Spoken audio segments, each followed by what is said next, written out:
Hai semua, perkenalkan nama saya Nadila Buduginting dengan NIM 121211045 dari kelas PGSDF 2021. Di sini saya akan memaparkan tugas mengenai filsafat pendidikan saya dengan dosen pengampu Ibu Masta M. SPD, MPD.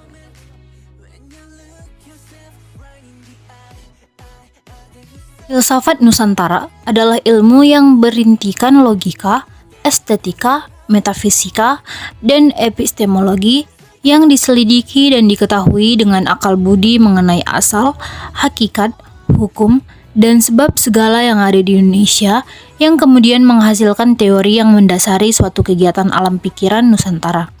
Hal ini penting untuk dicermati kembali sebagai bentuk evaluasi krisis bahwa filsafat Nusantara merupakan kajian yang dapat berdiri sebagai bentuk narasi dari pemikiran filsafat, bukan hanya sebagai potongan-potongan fenomena sosial yang perlu dievaluasi.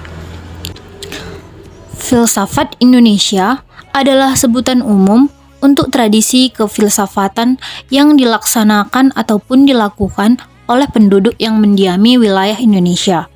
Sebagai suatu tradisi abstrak, menurut studi Mukhtar Lubis, filsafat Indonesia sudah dimulai oleh jenius lokal Nusantara di era Neolitikum, sekitar tahun 3500 hingga tahun 2500 sebelum Masehi.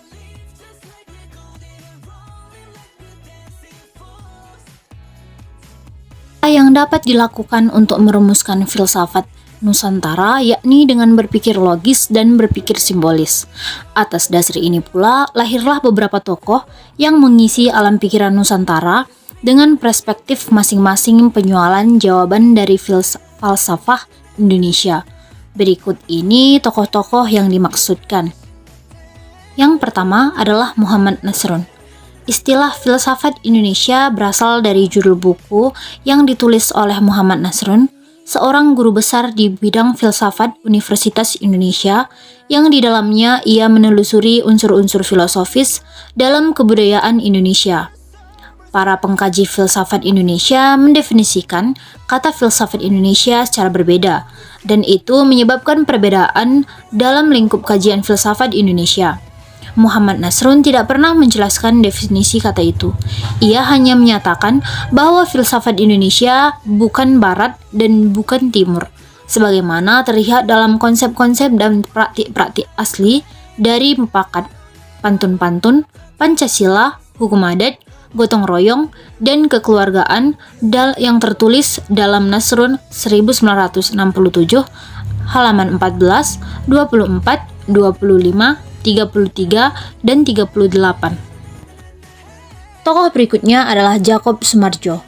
Ia lahir di Klaten pada tahun 1939 dan merupakan salah seorang pelopor kajian filsafat Indonesia. Karir kefilsafatannya dimulai ketika ia menulis kolom di harian Kompas, Pikiran Rakyat, Suara Karya, Suara Pembaruan, dan majalah Prisma. Sejak tahun 1962, ia mengajar di Fakultas Seni Rupa Daerah di Institut Teknologi Bandung atau ITB dalam salah satu mata kuliah yaitu Filsafat Seni. Buku-bukunya yang khusus membahas filsafat Indonesia ialah Menjadi Manusia, Arkeologi Budaya Indonesia, dan Mencari Sukma Indonesia. Dalam karyanya Arkeologi Budaya Indonesia, Jakob membahas ringkasan sejarah kerohanian Indonesia yang secara kronologis memaparkan sejarah filsafat Indonesia dari era primordial, era kuno, hingga era Madya. Definisinya tentang filsafat Indonesia sama dengan pendahulu-pendahulunya, yakni pemikiran primordial atau pola pikir dasar yang menstrukturi seluruh bangunan karya budaya dari suatu kelompok etnik di Indonesia. Maka jika disebut filsafat etnik Jawa, artinya filsafat yang terbaca dalam cara masyarakat Jawa menyusun gamelannya, menyusun tari-tariannya, menyusun mitos-mitosnya, cara memilih pemimpin-pemimpinnya, dan bentuk rumah Jawanya dari buku-buku sejarah dan sastra yang ditulisnya. Tokoh selanjutnya adalah Ki Hajar Dewantara. Ki Hajar Dewantara merupakan salah satu pelopor pendidikan bagi kaum pribumi Indonesia dari zaman penjajahan Belanda. Konsep pendidikan Ki Hajar Dewantara masuk ke dalam filsafat aliran idealisme. Aliran ini menyatakan nilai itu bersifat mutlak, benar salah, dan baik buruk secara fundamental yang tidak berubah dari generasi ke generasi. Konsep pendidikan budi pekerti yang dikembangkan oleh Ki Hajar Dewantara pada dasarnya mengacu kepada nilai benar dan salah, serta baik dan buruk yang bersifat mutlak dan universal. Konsep pendidikan Ki Hajar Dewantara juga masuk ke dalam filsafat aliran rekonstruksionisme. Aliran ini menyatakan tujuan pendidikan adalah membuat aturan sosial yang ideal dan merekonstruksi budaya pada masyarakat majemuk. Konsep Trikora yang dikembangkan Ki Hajar Dewantara terdiri dari kontinuitas, konvergensitas, dan konsentrisitas yang pada dasarnya memberi tempat budaya masyarakat lain yang majemuk ke dalam budaya masyarakat setempat sepanjang perpaduan antar budaya tersebut bersifat akulturatif dan saling mengisi. Tokoh berikutnya adalah Muhammad Hatta. Wakil Presiden Indonesia pertama yang akrab kita panggil Bung Hatta merupakan penulis yang produktif. Beberapa buku yang dihasilkannya antara lain Demokrasi Kita, Krisis Ekonomi dan Kapitalisme, Sekitar Proklamasi, dan Alam Pikiran Yunani. Sebagai seorang akademisi, Bung Hatta mampu dalam merangkum pemikiran-pemikiran lain dengan motif yang sangat mulia. Semasa Bung Hatta diasingkan oleh pemerintahan kolonial Belanda ke Papua pada tahun 1934, ia sempat membuat kursus filsafat untuk para tahanan. Dalam rangka tersebut, disusun buku Alam Pikiran Yunani. Tokoh selanjutnya yakni Gadis Harifia. Ia lahir di New Delhi, India pada tanggal 4 September 1964. Gadis Harifia merupakan seorang aktivis pergerakan perempuan, doktor filsafat Universitas Indonesia, dan pendiri Yayasan Jurnal Perempuan. Gadis Harifia mulai dikenal sejak peristiwa penangkapannya ketika berdemonstrasi bersama puluhan ibu lainnya yang tergabung dalam Suara Ibu Peduli yang menyuarakan isu kelangkaan susu bayi di Bundaran Hotel Indonesia, Jakarta pada Februari 1998.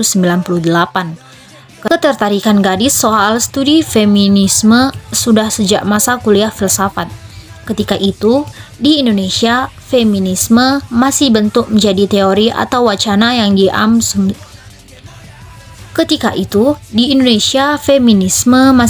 menjadi teori atau wacana yang diasumsikan baru. Saat itu, selain menekuni pekerjaannya menjadi pengajar, tetapi studi feminisme dan filsafat kontemporer di Universitas Indonesia, gadis mengabadikan diri menjadi direktur Yayasan Jurnal Perempuan atau YJP. Gadis juga sering menulis wacana-wacana feminisme di berbagai media, jurnal, dan buletin di dalam maupun luar negeri. Tokoh selanjutnya adalah Tan Malaka. Pemikiran Tan Malaka secara konsisten didasarkan pada filsafat dan pandangan hidup ma-dialog, yang merupakan landasan dasar dan harus disadari oleh kaum proletar Indonesia saat ini untuk mewujudkan kemerdekaan Indonesia. Ma-dialog hadir berangkat dari keprihatinan Tan Malaka kepada kaum proletaria Indonesia yang terlalu tenggelam dengan dunia tahayulnya dan mistis yang menjadikan mereka tidak realistis dan tak punya nyali untuk bergerak melawan imperialisme. Dalam filsafat pemikirannya, Tan Malaka menyebut masalah pelik ini sebagai logika mistika.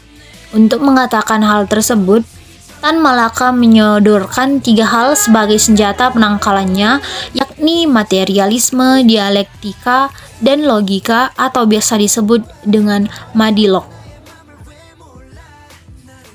Tokoh selanjutnya adalah Ki Ageng Suryo Mentaram.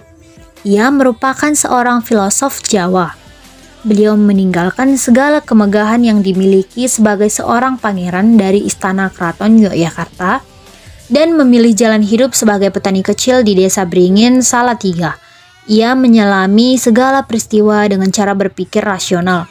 Berbeda dengan para tokoh budaya lain di sekitarnya yang pada saat itu percaya dengan mitos, ia justru lari dari mistisme menuju pemikiran ilmu akademis sebagaimana Plato, pemikiran kritis dari Yunani pada abad ketiga sebelum Masehi.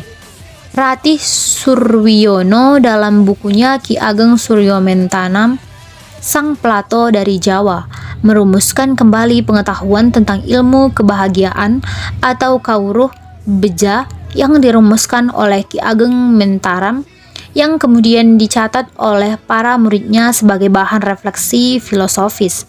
Salah satu ilmuwan asing pun, Marcel Bonneff, mengakui bahwa pemikiran Ki Ageng Suryomentaram sangat penting bagi pencerahan dunia Jawa untuk membentuk pribadi yang cerdas dan cendekia tanpa kehilangan kepribadian timurnya. Demikianlah pemaparan materi yang dapat saya sampaikan mengenai pengenalan beberapa tokoh filsafat Indonesia.